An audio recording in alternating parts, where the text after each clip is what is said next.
How do you guys feel about businessmen being in charge of the government? You know, it's really interesting that Elon Musk is charged with getting rid of all of the fraud, the waste, and abuse in our federal government, right? So he's slashing federally funded programs left and right. But somehow he managed to find $300 million to award himself yet another government contract. And I say yet another because it's on top of several other government contracts that he has, right? So it just reminded me of a funny story that a friend of mine tells. Now, she's a comedian, and Wit and Wisdom with Norca is her channel, and I'll put a link in the description. But for years, she and I have laughed over something she shared with me about her family. They were having some kind of family get together, and she had some soft drinks chilling in the refrigerator. Well, one of her aunts got there early, and she went in the refrigerator and she sees all these soft drinks and she starts putting them in her bag, but she's looking over her shoulder telling my friend, don't let them take all of your soft drinks. But she was taking all of them, right? So what Musk is doing, you know, the fox guarding the hen house kind of thing, is a much more sinister operation, but it did make me think of that funny story my friend told me all those years ago, and that we've laughed about over the years. But again, this is much, much more sinister. So this is what Congresswoman Jasmine Crockett has to say about it. And of course, she is absolutely right.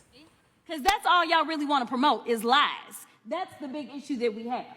Elon Musk boosted false U.S. aid conspiracy theories to shut down global aid. Now, while he was boosting those lies about U.S. aid, and he was stopping money going for, say, things such as Head Start, somehow the only money that didn't stop was the money to him and his organization. Now, I don't know how you can have him be the watchdog as well as the guy that is literally living off of the government. If we want to talk about government welfare, it looks like Elon Musk, because it's my understanding that just on yesterday, a new contract was approved for approximately $300 million for Elon Musk. So listen, I just want y'all to be honest. You want to sit here, you want to lie, because so often we hear, well, you know, yeah, we did lie. In fact, he admitted that he lied when he was in the Oval Office yesterday.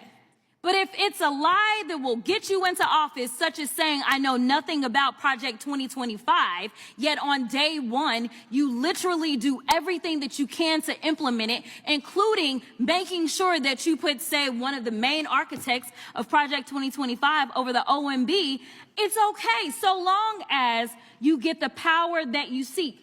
The problem is that the game is going to be on the American people. And when I say the American people, I mean all of us. Unfortunately, I am also stuck in the twilight zone because of the lies that were allowed to be propagated.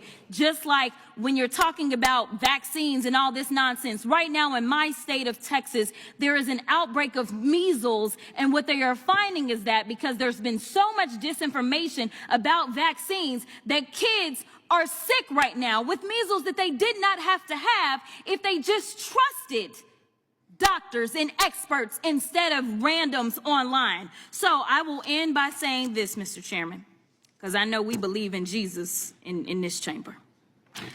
In John 8:32, it says, the truth shall set you free. So maybe we should focus on a little bit of truth in this chamber. So yeah, again, this is much more sinister than what my friend who began to call her aunt Soda Aunt, that's how we began to refer to her over the years, much, much more sinister what's happening in our government right now. But the principle is the same. And, you know, if we have decided as a nation that we would rather give a rich guy our tax money rather than collectively use it to help one another in this country, then this is just something that we are going to have to deal with, right? Because that is exactly what is happening. So yeah, and also so terrible was happening to those children in Texas, you know, with the measles. I imagine the parents of those children are vaccinated against measles, and they were probably vaccinated as children and grew up just fine. So in any event, I do feel sorry for children who are suffering with diseases that could be prevented. And I also understand that there are people who have hard and fast rules against it. So in the end, it's just the children who suffer. And for that, I'm just really, really sorry. So anyway, that's my video for today, everybody. Take good care. Until next time.